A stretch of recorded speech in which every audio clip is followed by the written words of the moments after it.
Ubisoft has been getting into a lot of heat recently, and it's because of their practices and or decisions. Honestly, they're pretty suspect. And the big one that has been blowing up all over the place as of, past 2 days. Maybe you guys have seen it, maybe you've heard of it. Star Wars Outlaws, their new game that is coming out, made by the guys who worked on The Division. They've come out with the pricing scheme for Star Wars Outlaws, which I remind you is just one part of the Ubisoft turmoil that is happening in the world. It is madness out there. So at Canadian dollars, okay, we have the standard edition, the base game coming in at a whopping $90 Canadian, which is the standard here, unfortunately, plus tax. That brings it about $100 a game, which I can tell you from personal experience, speaking for all the Canadians in the chat, it's some bull, okay? It's expensive. It's too expensive. It's not worth it. You get a pre-order bonus here. Receive the Castle Run bonus pack, including cosmetic pack for your speedrunner,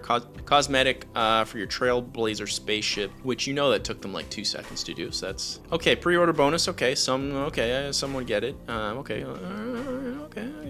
But then the gold edition comes in at a freaking insane $145 Canadian, chat. The gold edition. So you get the base game, you get the pre-order bonus, you get 3 days of early access, which, man. Just subscribe to Ubisoft Plus for a month and cancel. Well, that's clearly my plan. That's an excellent point by Bacon, because that's clearly what they're getting at. I mean, that's literally the strategy here. They're playing 4D chess. It's just their chess move is very checkersy, and it's very obvious what they're doing, because what's happening here is you got the gold edition coming in at 145 Canadian, which is you get a 3-day early access, the season pass, which includes, as they say here, 2 DLCs, which I'm sure will be, great new stories, quests, areas to cover, all this stuff. And then for $170 Canadian, you got the base game, you got the pre-order bonus, 3-day early access, season pass, you got the whole grid of trying to figure out what's in there. You got this Rogue Infiltrator bundle, so you get that's cosmetics, Shark bundle, more cosmetics, digital art book. That's honestly, I think if you're going for a more expensive route,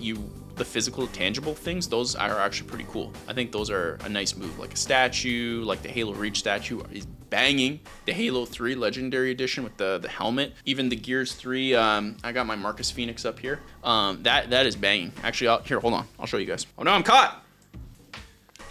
They got me. Lenny. Look at this, chat. Look at that. Isn't that beautiful? There it is. That's Papa Marcus. Papa Marcus doesn't mess around. I love Papa Marcus. That's the Gears 3 Legendary Edition. And now, this is expensive. Clearly, this is insanely expensive. And this is basically what Bacon was getting at, where it's moving people to go to this Ubisoft Plus model. Yeah, like the thing is, we see what you're doing, Ubisoft. We see what you're doing. You're trying to get people to the subscription. And why the subscription? Well, the benefit of a subscription from like a business point of view is it's just guaranteed income that they can count on and track every month and keep you in the system. And most people, to be fair, forget that they're paying. For instance, Disney Plus hit me, I think they got me down for like 2 years because it was auto renewed for a year. And I think it was 2 years in a row where I was just like, I forgot to cancel. And yeah, I could have went through the whole rigmarole to get it canceled and figure out, but I was like, I'll just watch another thing. And so that people forget, and then they get the auto renew and all that stuff, and it's always a nightmare. So that's what they're pushing for, and they got 100 new games for this, and people are not thrilled, and mostly because most of their games just die off like very, very, very fast. So why are they doing this? Well, this is their stock in the past year. Yeah, look at this on the 5-year mark, chat. Ubisoft, and 2021 was a pretty great year, but even then, look at, we got 2019 Ubisoft here at $84.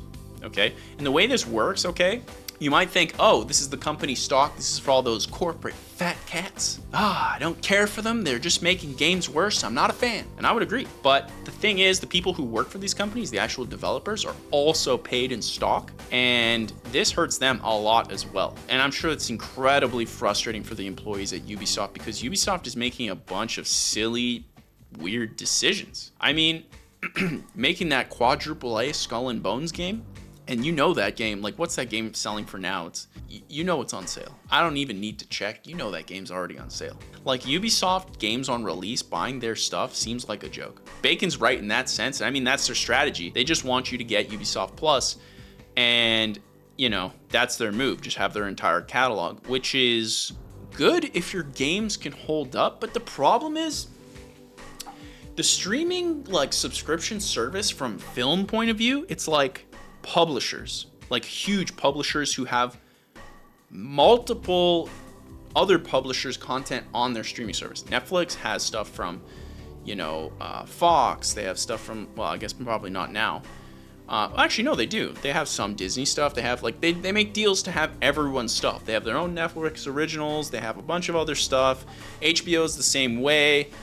Disney Plus the same way. They got a giant library. We're talking like thousands. These gaming companies, dude, Ubisoft, how many games could be in Ubisoft Premium Plus or whatever they want to call it? 50? Max?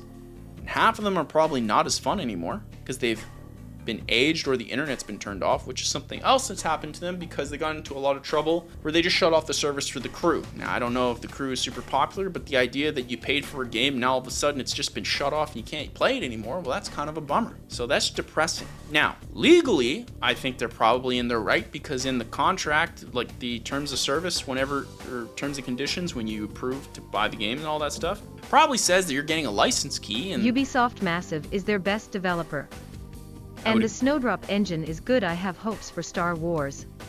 Honestly, they're the carry. Hey, whoever's working on Siege also is not too shabby, but that's my point. Ubisoft is making silly decisions. We've already talked about Skull and Bones being, why not make a Black Flag 2? Just why not? It's just such a safer bet.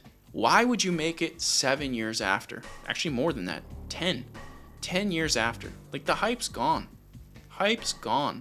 The new Prince of Persia game, this guy. I know it's said to be really, really good, The Lost Crown, Prince of Persia Lost Crown.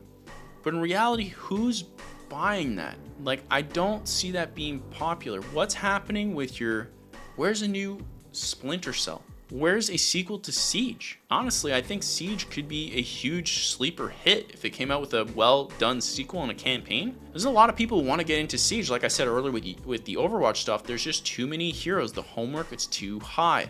And to say like, oh, because that was a lot of the feedback I got from posting that stuff online is just, hey, when there's new heroes, God forbid you have to learn them. Look, people have lives. They have lots of things to do.